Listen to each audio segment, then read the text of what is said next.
Reserva cripto de Trump. O que isso significa para você e para o cripto? Descubra as implicações do anúncio da reserva cripto de Trump e seu impacto no mercado. Welcome back to the deep dive. Today we are unpacking some pretty major news that just dropped in the crypto world. President Trump just announced that the U.S. is going to create a crypto strategic reserve. And it's really kind of sent these shockwaves through the markets. And we've got a stack of articles here that we're going to kind of dive into about this announcement, talking about Bitcoin, Ethereum, even some altcoins like XRP, Solana, Cardano. And, I think a lot of people listening are probably wondering, what does crypto strategic reserve even mean? And what could it mean for me? Well, it is a bold move for sure, to think about the U.S. holding a massive store of cryptocurrency, kind of like how countries have reserves of oil or gold. It's meant to give them stability and influence and maybe even some power on the global stage. Okay, so that makes sense. So Trump is basically saying that the U.S. is going all in on crypto. It seems that way, yeah. And the markets have definitely taken notice. Bitcoin surged almost 10% right after the announcement, breaking 93,000. Ethereum saw a nice bump too, but some of those altcoins that you mentioned, like Cardano, went absolutely ballistic. We're talking jumps of like 60% or even more. Wow, that is wild.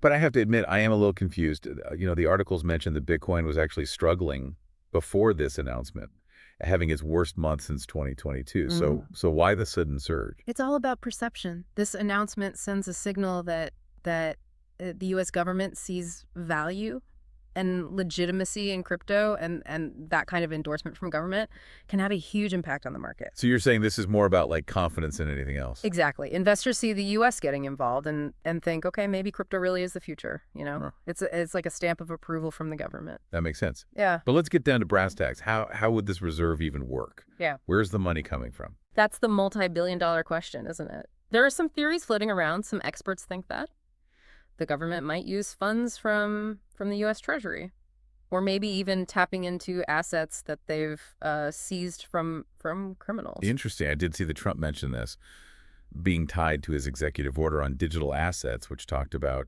creating a national digital asset stockpile, potentially from seized crypto. Right.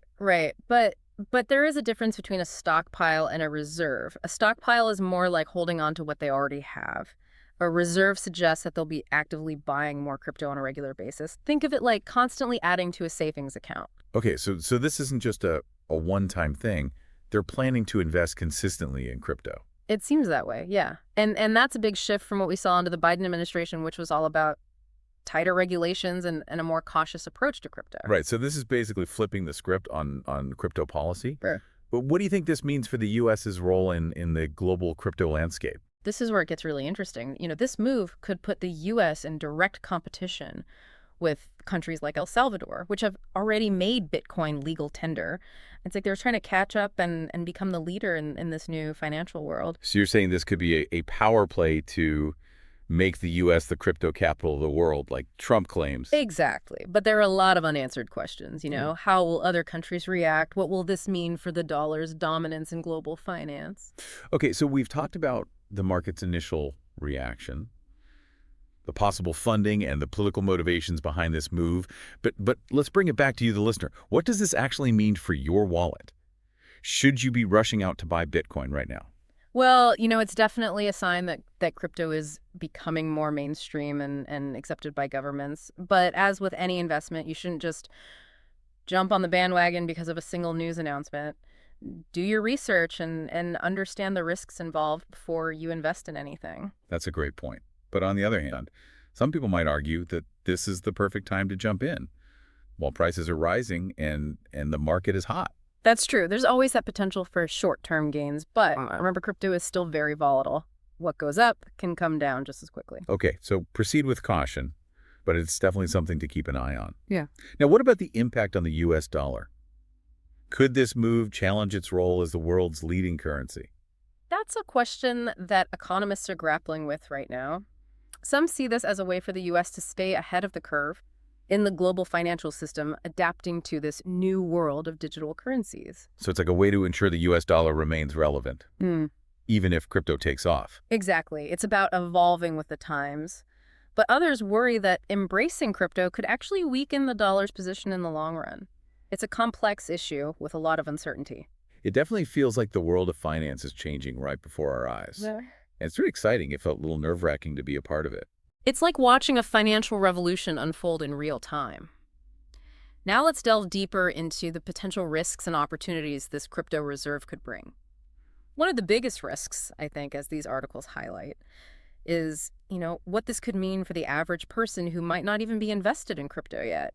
Could this impact things like inflation or even their retirement savings? Whoa, that's a thought. I hadn't even considered that angle. It's all connected. If the value of the dollar fluctuates wildly because of this move, it could have these ripple effects throughout the whole economy. That's a bit unsettling. But I guess any big change comes with risks, right? Yeah. What about the potential opportunities, though? The articles mentioned this could be like a catalyst for innovation and growth in the U.S. crypto industry.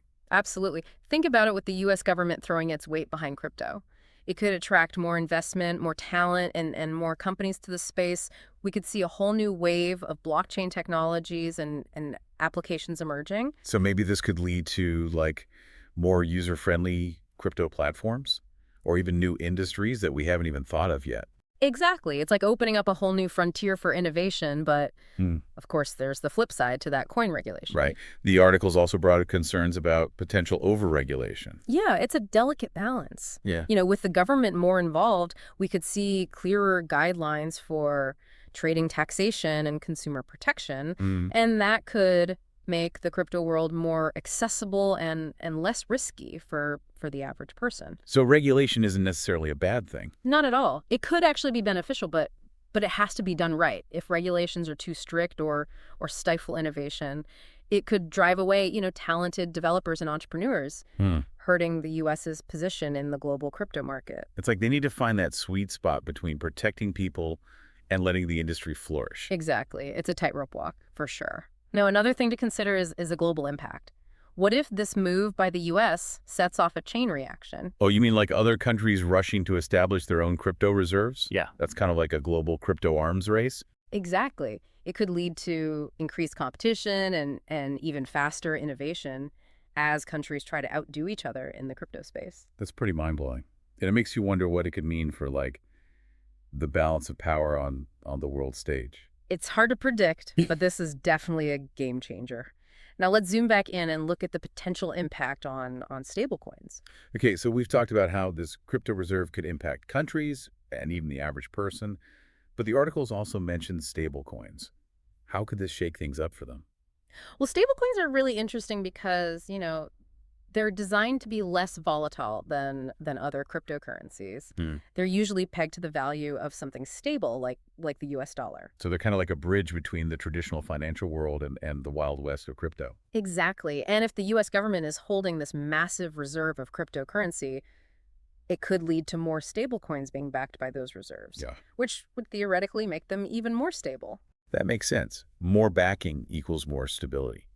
It's almost like the government is vouching for them in a way. Do you think this could make stablecoins more appealing to businesses and everyday people? Absolutely.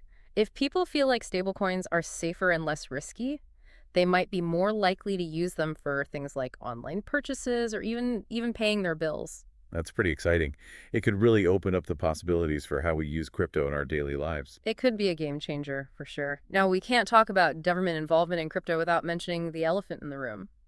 Central bank digital currencies or CBDCs. Ah, yes, the digital yuan, the digital dollar, that whole debate. The articles touched on this, but I'll admit I'm still a bit fuzzy on the detail. Okay, well, think of CBDCs as digital versions of a country's existing currency. So instead of using physical cash or bank transfers, you'd have a digital form of the U.S. dollar or the Chinese yuan, controlled by the central bank. Okay, so it's like Venmo or Apple Pay, but backed and controlled by the government. You got it. And with countries all over the world exploring CBDCs, this move by the U.S. to create a crypto reserve could be seen as a way to stay competitive.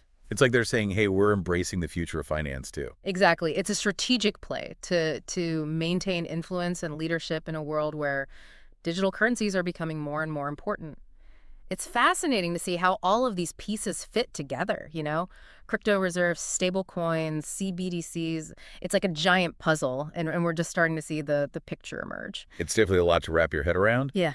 But I think the key takeaway here is that The world of finance is changing right before our eyes. Crypto is becoming more mainstream, and governments are starting to take notice. It's a time of tremendous change, and it's hard to say exactly what the future holds. But one thing is clear.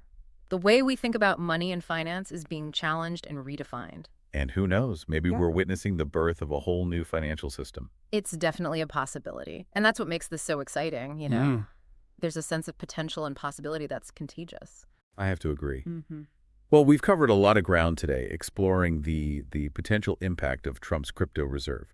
What are some final thoughts you'd like to leave our listeners with?